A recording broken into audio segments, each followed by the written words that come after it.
Assalamualaikum warahmatullahi wabarakatuh. Selamat pagi, berjumpa kembali di mata kuliah Ilmu Teknologi Pangan. Nah, pada hari ini kita akan belajar tentang pengawetan pangan dengan metode fermentasi.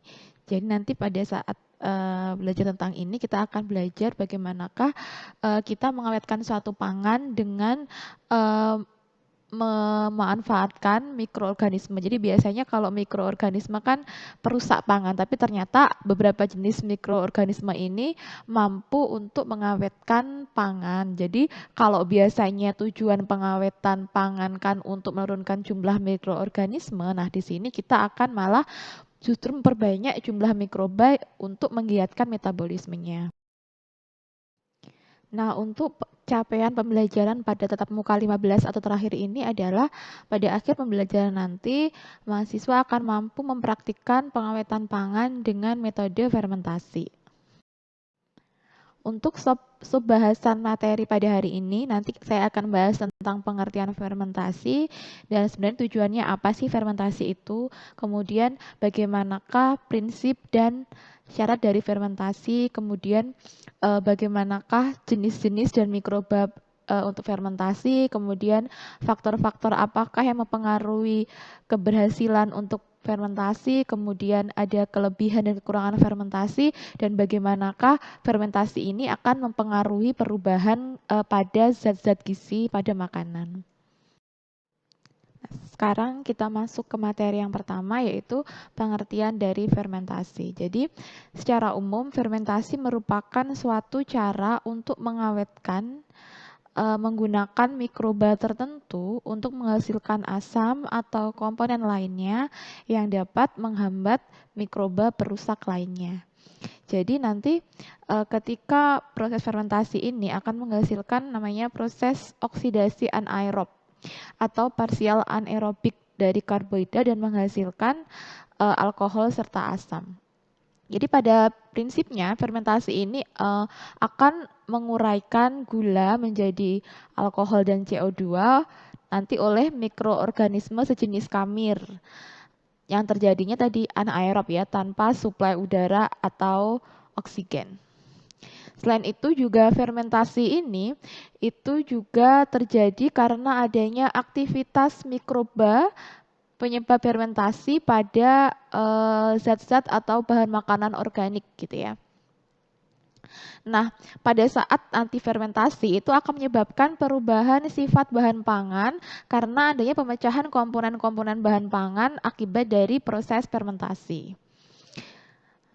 Nah, kalau biasanya pengawetan pangan tujuannya untuk mengurangi jumlah mikroba, nah pada proses pengawetan pangan dengan metode fermentasi ini justru akan memperbanyak mikroba dengan meningkatkan metabolismenya ya. Nah, jadi pada umumnya fermentasi ini akan menghasilkan gula. Jadi ya bahan umum yang akan menghasilkan fermentasi dari gula yaitu etanol, asam laktat dan hidrogen. Jadi bahan umum untuk fermentasi itu biasanya adalah dari gula atau glukosa. Nah, selain menghasilkan tadi etanol, asam laktat, dan hidrogen, beberapa komponen lainnya juga akan dihasilkan dari fermentasi seperti asam butirat dan aseton. Nah, untuk bahan yang digunakan biasanya menggunakan ragi, yaitu bahan yang paling sering digunakan untuk proses fermentasi. Secara umum itu ada 4 tujuan kita melakukan proses fermentasi ya. Yang pertama adalah untuk membuat produk baru dengan kandungan zat gizi, tekstur, dan biological availability yang baik. Karena biasanya produk yang mengalami fermentasi itu daya cerna atau mutu cernanya itu meningkat. Kenapa? Karena zat-zat gizi yang berbentuk kompleks dibantu oleh mikroba yang fermentasi tadi menjadi zat-zat yang lebih sederhana sehingga otomatis akan meningkatkan biological availability. Yang kedua adalah memperkaya variasi makanan dengan mengubah aroma, rasa, dan tekstur makanan. Jadi fermentasi ini akan mengubah secara organoleptik pada bahan makanan. Misalnya kita membuat tape, maka rasa singkong dan tape singkong tentu akan berbeda. Tentu saja ini bisa sebagai variasi ketika kita akan melakukan diversifikasi konsumsi pangan. Yang ketiga adalah mengawetkan makanan dengan menghasilkan sejumlah asam laktat. Jadi ada beberapa fermentasi yang memang bertujuan untuk mengambil asam laktat atau mungkin asetannya. Misalnya kita ingin minum tua itu atau mungkin menghasilkan anggur. Nah, anggur itu kan yang diambil kan kita memang menginginkan adanya asamnya pada hasil akhir dari fermentasi gitu ya. Yang keempat adalah menurunkan zat anti gizi. Jadi proses fermentasi ini akan menurunkan zat-zat anti gizi yang biasanya ada pada bahan makanan. Misalnya adalah pada kedelai. Jadi di kedelai itu dia ada zat-zat anti gizi yang akan mengganggu penyerapan Fe, kemudian penyerapan dari zat gizi lainnya. Nah, ketika fermentasi ini zat anti gizi tadi akan diuraikan oleh mikroba yang berfungsi untuk mengubah kedelai menjadi tempe, yaitu oriza. Kemudian si zat ini tidak akan lagi mengganggu proses penyerapan zat gizi. Itulah kenapa lebih baik untuk mengkonsumsi tempe dibandingkan kedelai karena tadi sudah ada perubahan zat gizi akibat proses fermentasi. Selanjutnya adalah prinsip dari fermentasi. Jadi secara umum ada 4 prinsip dari mikroorganisme yang digunakan untuk fermentasi. Yang pertama adalah dari biakan yang murni, yang kedua unggul, ketiga stabil, dan 4 adalah bukan patogen. Jadi prinsip fermentasi ini adalah memecah senyawa kompleks menjadi senyawa sederhana yang dilakukan oleh mikroba yang menghasilkan atau mempunyai enzim yang sesuai dengan proses tersebut. Selain itu, prinsip dari fermentasi tadi adalah untuk mengaktifkan pertumbuhan dan metabolisme dari mikroba pembentuk alkohol dan asam dan menekan pertumbuhan mikroba perusak seperti mikroba proteolitik dan lipolitik yang akan membuat jadi tengik gitu ya.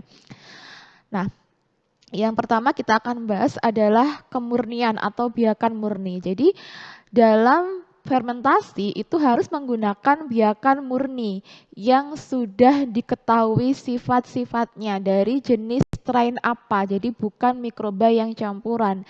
Kita isolasi dululah mikrobanya. Nah, untuk menjaga supaya tetap murni, nah maka kondisi lingkungannya pun dijaga tetap steril. Jadi untuk mengambil atau mencari mikroba yang sesuai itu misalnya menggunakan metode kultur tunggal. Itu yang ada di mata kuliah mikrobiologi ya. Jadi untuk mengurangi kegagalan itu juga biasanya itu ada beberapa orang yang menggunakan biakan campuran. Jadi supaya nanti kalau satu bakterinya atau satu mikrobanya mati masih ada misalnya jamur atau kamir lain yang masih hidup. Tetapi biakan campuran ini biasanya juga ada resikonya. Jadi baik dari murni ataupun campuran selalu ada resikonya. Misalnya tidak menghasilkan aroma yang spesifik dan lain sebagainya. Yang kedua adalah unggul. Jadi pada saat fermentasi atau kondisi fermentasi, mikroba harus mampu menghasilkan perubahan-perubahan yang kita kehendaki secara cepat dan hasilnya juga optimal. Apalagi kalau digunakan untuk industri atau untuk perusahaan, misalnya perusahaan anggur, kemudian industri keju, dan sifat-sifat ini pun harus bisa dipertahankan. Jadi kalau bisa mikrobanya yang dilakukan proses rekayasa genetika. Jadi proses ini akan memperbaiki sifat mikroba agar dapat membuat produk yang diinginkan itu stabil sehingga akan terjaga kualitasnya. Yang ketiga adalah bukan patogen. Jadi organisme yang digunakan untuk fermentasi harus yang aman bagi manusia maupun bagi hewan, kecuali untuk produksi bahan-bahan kimia yang tidak dikonsumsi. Kemudian jika menggunakan mikroba patogen pun juga harus dijaga agar tidak menimbulkan akibat yang berbahaya pada lingkungan kita. Yang keempat adalah stabil. Jadi mikroba harus mempunyai sifat yang tetap, kemudian tidak mengalami perubahan karena mutasi atau karena lingkungan. Selanjutnya adalah syarat dari fermentasi. Yang pertama adalah tentu saja adalah mikroorganismenya. Seperti apakah mikroorganisme yang digunakan untuk fermentasi? Macam-macam ya, bisa dari kelompok kapang, bisa dari kelompok kamir, atau dari kelompok bakteri. Yang kedua adalah kondisi lingkungan yang sesuai untuk berkembang. Jadi bagaimanakah zat gizi atau makanannya? Jadi kalau misalnya kita fermentasinya kita menggunakan kapang atau kamir, ya berarti kita makanannya juga harus yang sumber karbo. Tapi kalau bakteri harus ada proteinnya gitu ya. Kemudian pH-nya, masuk manakah dia bakteri yang tahan asam apa tahan basa, kita gunakan pH yang sesuai. Mulai dari temperaturnya, kemudian dia masuk aerob atau anaerob, harus kita sesuaikan kondisinya. Yang ketiga adalah mikrobanya harus memang tumbuh dan berkembang. Jangan sampai misalnya kita pengennya fermentasi susu atau yogurt. Nah, padahal dia anaerob atau misalnya anaerob tapi dia masih perlu oksigen sedikit. Nah, ternyata kita buka. Berarti yang tumbuh bukan mikrobanya, yang mikroba yang digunakan untuk fermentasi susu yang jadinya yogurt, malah jadinya susunya basi gitu. Jadi kita harus tahu apakah memang dia tumbuh dan bisa berkembang di media yang kita sediakan atau di produk fermentasi yang akan kita lakukan. Selanjutnya akan kita bahas tentang 5 jenis-jenis fermentasi yang paling sering digunakan di kehidupan sehari-hari dan mungkin di pabrik atau mungkin di perusahaan. Yang pertama adalah fermentasi karbohidrat, kemudian protein hewani, protein nabati, lemak, dan sayuran. Nah, nanti kelima fermentasi ini mempunyai spesifikasi dan reaksi kimia masing-masing dan bahkan menggunakan mikroorganisme yang berbeda-beda sesuai dengan spesifikasi jenis zat gizi yang akan kita fermentasi. Yang pertama adalah fermentasi karbohidrat, merupakan kemampuan memfermentasikan karbohidrat, dan produk fermentasi yang dihasilkan merupakan ciri yang sangat berguna dalam identifikasi mikroorganisme. Kemudian untuk fermentasi alkohol merupakan suatu reaksi pengubahan glukosa menjadi etanol atau etil alkohol dan karbon dioksida. Kemudian bakteri yang digunakan untuk fermentasi mikroba yang digunakan untuk fermentasi karbohidrat biasanya adalah jenis Saccharomyces cerevisiae.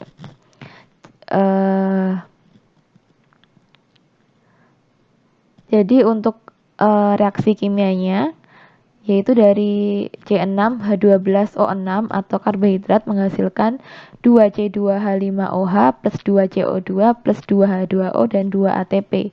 Itu reaksi kimia pada saat fermentasi karbohidrat. Kemudian contoh untuk produknya adalah tape singkong, tape ketan, brem, dan roti. Yang kedua adalah fermentasi protein nabati. Jadi mikroorganisme yang digunakan untuk fermentasi pada jenis protein nabati. Contohnya adalah yang pertama adalah kapang atau Rhizopus oryzae yang digunakan untuk fermentasi kacang kedelai sebagai sumber protein nabati yang menghasilkan apa? Tempe yang punya cita rasa yang sangat khas ya. Kemudian yang kedua adalah jenis kapang Neospora cytophylla menghasilkan produknya berupa oncom. Yang ketiga adalah kapang Aspergillus wenti menghasilkan tauco dan kecap. Semuanya itu berbahan dasar dari kedelai ya. Tetapi ketika kita melakukan fermentasi berbeda jenis kapangnya akan menghasilkan produk fermentasi yang mempunyai cita rasa atau organoleptik juga berbeda-beda. Yang ketiga adalah fermentasi protein hewani.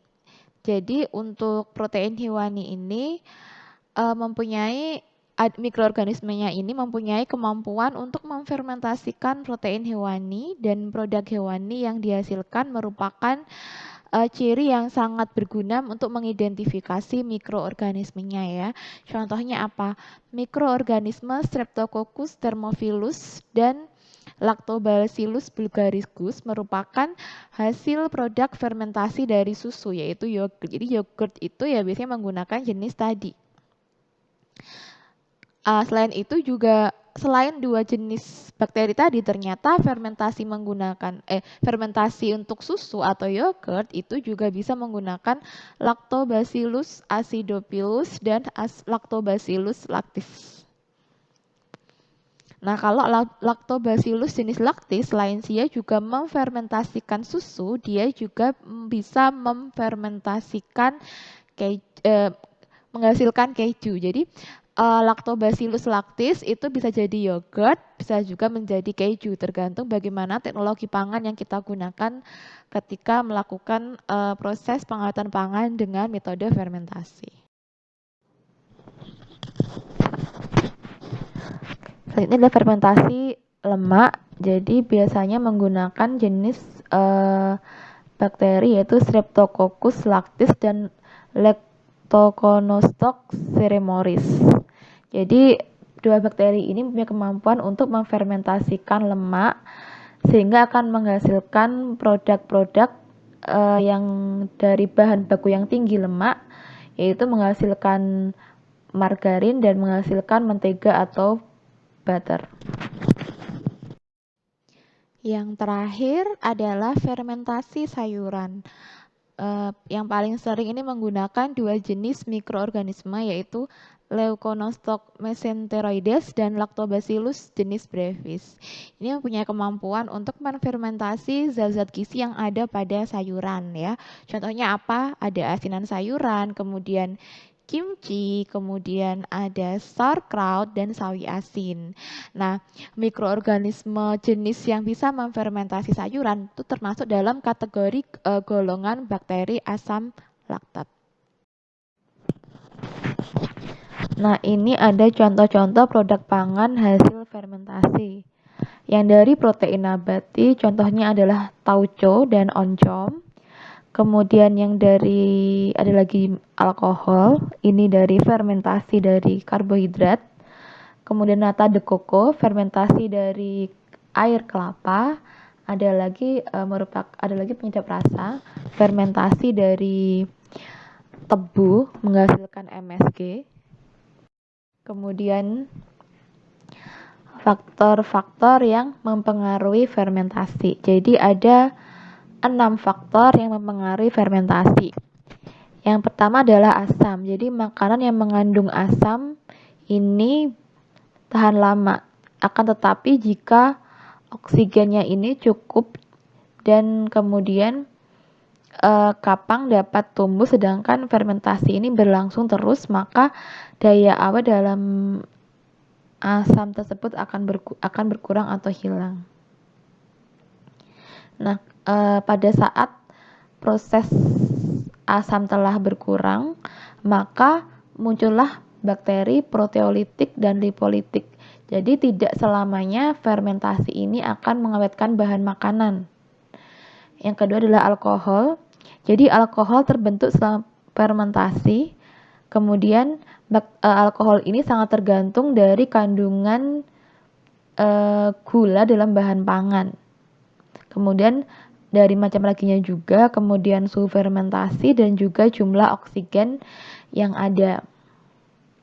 Biasanya ragi ini tidak tahan pada alkohol yang terlalu pekat. Jadi ragi itu biasanya tidak tahan pada alkohol sekitar 12-15%. Nah, makanya produk anggur, fermentasi anggur ini biasanya mengandung alkohol sekitar 9-12%. Nah, konsentrasi ini biasanya itu tidak cukup digunakan sebagai pengawet, sehingga biasanya setelah minuman anggur difermentasi dilakukan proses namanya pasteurisasi atau ditambahkan alkohol sehingga mencapai konsentrasi sekitar 20%. Kemudian faktor yang kedua adalah mikroba. Jadi fermentasi ini menggunakan mikroba dengan kultur yang murni. Biasanya kulturnya ini disimpan dalam tempat yang beku, kemudian biasanya juga ditempatkan di tempat yang kering. Seperti kalau misalnya kalian melihat misalnya ragi untuk bikin kue, itu kan tempatnya kering. Yang ketiga adalah suhu. Jadi suhu untuk mikroba untuk fermentasi ini sangat tergantung dari jenis mikroba atau jenis bakteri yang akan kita lakukan proses fermentasi. Yang kelima adalah oksigen. Jadi selama fermentasi, oksigen ini harus diatur dengan baik agar menghambat atau memperbanyak pertumbuhan mikroba yang kita inginkan. Jadi kalau jenis mikrobanya kita menanam mikroba yang anaerob, ya berarti jangan sampai ada oksigen dalam fermentasi. Jadi kalau nanti kita pilih saya anaerob yang obligat misalnya, ternyata kita ada oksigennya, ya berarti ya tumbuh bukan bakteri yang kita inginkan, tapi malah bakteri perusak yang lainnya. Kemudian garam. Jadi mikroba ini kan sesuai dengan mata kuliah mikrobiologi kan juga ada masing-masing kan. Ada yang dia tahan terhadap garam. Jadi beberapa mikroba proteolitik itu biasanya tidak toleran pada konsentrasi garam di atas 2,5%. Dan biasanya juga tidak toleran terhadap kombinasi antara asam dan garam. Jadi makanan atau pangan yang mengandung asam akan tahan lama, tetapi jika oksigennya cukup jumlahnya dan kapang dapat tumbuh sedangkan fermentasi berlangsung terus, maka daya awetnya pun juga akan menghilang.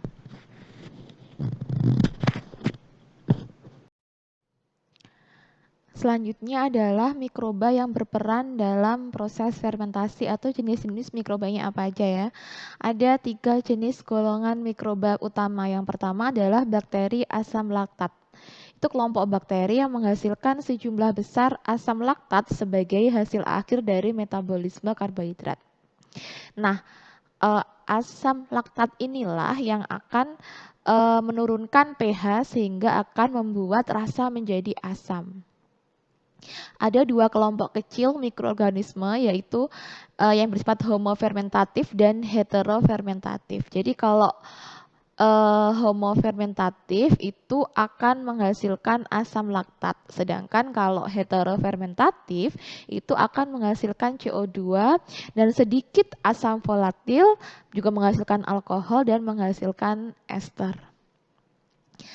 Beberapa bakteri jenis ini ada Streptococcus thermophilus, kemudian Pediococcus cerevisiae itu yang bisa dipakai untuk fermentasi daging dan sayur, tapi juga bisa merusak bir dan anggur ya. Ada lagi namanya Lactobacillus lactis ya tadi untuk fermentasi susu. Kemudian bakteri asam propionat, dia juga menghasilkan asam propionat, asetat dan karbondioksida. Ini bisa dipakai untuk keju Swiss. Kemudian bakteri asam laktat itu juga merupakan kelompok bakteri yang bisa mengoksidasi alkohol dan karbohidrat menjadi asam asetat dan pada pabrik cuka. Yang kedua adalah kamir. Jadi kamir berperan dalam fermentasi alkohol. Jadi hasil utamanya adalah kalau kita memfermentasi menggunakan kamir itu akan menghasilkan etanol. Yang paling sering digunakan adalah jenis Saccharomyces cerevisiae, itu berperan dalam produksi minuman beralkohol seperti bir dan anggur. Tetapi kamir juga bisa digunakan untuk memfermentasi roti supaya mengembang. Jadi kalau sering beli ragi roti itu isinya Saccharomyces cerevisiae. Yang kedua adalah kapang. Jadi kapang digunakan dalam pembuatan keju, kecap, dan tempe. Jadi untuk jenis kapang ini biasanya fermentasinya ini akan sangat dikendalikan oleh adanya enzim. Jadi 1 gram mikroorganisme kering akan menghasilkan enzim yang dapat memfermentasi laktosa. Nah, untuk keunggulan dari produk hasil fermentasi adalah nilai gizinya yang tinggi. Jadi biasanya mempunyai nilai gizi yang lebih bagus dibandingkan dari bahan bakunya sebelum fermentasi. Kemudian daya cernanya tinggi dari hasil degradasi makromolekul oleh sel mikroba, mempunyai cita rasa yang khas yang umumnya disukai, kemudian mempunyai daya tahan lebih baik, serta makanan yang hasil fermentasi akan lebih awet, lebih aman, dan memberikan flavor yang lebih baik dibandingkan bahan bakunya. Kemudian kerugian hasil fermentasi, jadi tidak hanya keunggulan, fermentasi juga menyebabkan kerugian yaitu makanan hasil fermentasi itu biasa ada yang menyebabkan keracunan karena adanya toksin sebagai hasil dari metabolisme si mikroba selama fermentasi. Misalnya, tempe bongkrek menghasilkan asam bongkrek. Kemudian, pada saat fermentasi kan ada kenaikan suhu. Nah, kenaikan ini menyebabkan pertumbuhan bakteri menjadi lebih baik dan pada keadaannya dapat ditumbuhi oleh bakteri misalnya Pseudomonas cocovenans yang menghasilkan suatu enzim yang menghidrolisis gliserol menjadi asam-asam lemak oleat yang dapat membentuk toksin yang kita sebut dengan asam bongkrek. Asam bongkrek ini menyebabkan keracunan karena mengganggu metabolisme glikogen sehingga akan terjadi hipoglikemi pada manusia yang makan makanan yang ada asam bongkreknya. Selain itu ada juga toksin yang dihasilkan dari oncom kacang tanah, yaitu aflatoksin yang sangat berbahaya bagi manusia karena racunnya dapat menyerang hati. Ini sudah dijelaskan di mata kuliah mikrobiologi pangan.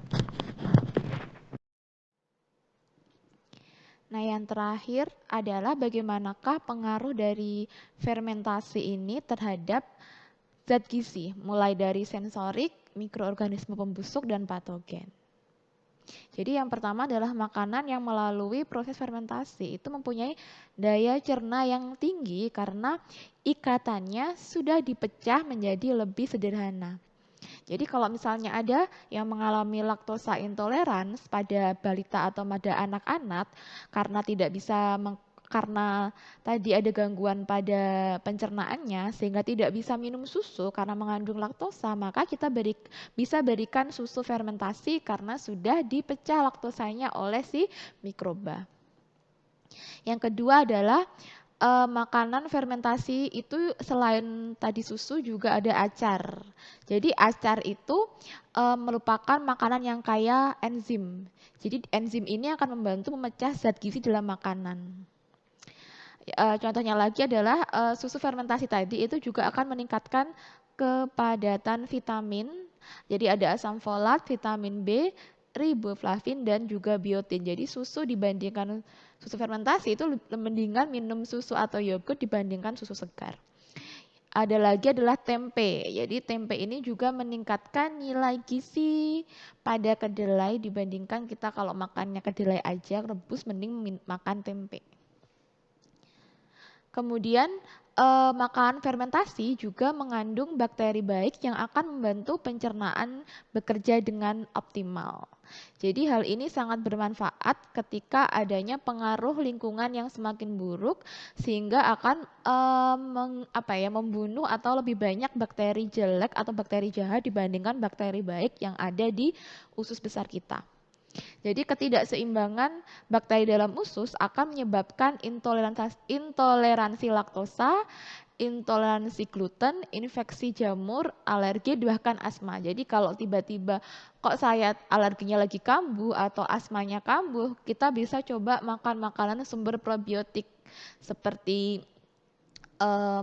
minum Yakult yang sudah ada pre dan probiotik atau jenis makanan lain yang mengalami fermentasi. Nah, selain itu pada fermentasi bahan pangan itu natrium klorida itu bermanfaat untuk membatasi pertumbuhan mikroorganisme pembusuk dan mencegah pertumbuhan sebagian mikroorganisme yang lainnya. Karena apa? Pada proses fermentasi itu kadang menimbulkan bau busuk dan menghasilkan karbon dioksida. Jadi kalau kita bikin suatu fermentasi, tiba-tiba kok jadi baunya busuk, itu berarti proses fermentasi kita mengalami kontaminasi sehingga yang tumbuh tidak hanya bakteri yang kita inginkan, tapi ada bakteri perusak atau bakteri pembusuk yang ikut tumbuh. Jadi contoh misalnya kita bikin acar atau asinan, kok tiba-tiba jadinya busuk ya? Maka mungkin ada tumbuh mikroba proteolitik yang menguraikan protein. Padahal harusnya fermentasi normalnya itu merubah karbohidrat menjadi asam. Nah, sekian tadi untuk materi fermentasi. Sampai jumpa setelah UAS. Nanti kita ada praktikum ilmu teknologi pangan. Selamat belajar. Assalamualaikum warahmatullahi wabarakatuh.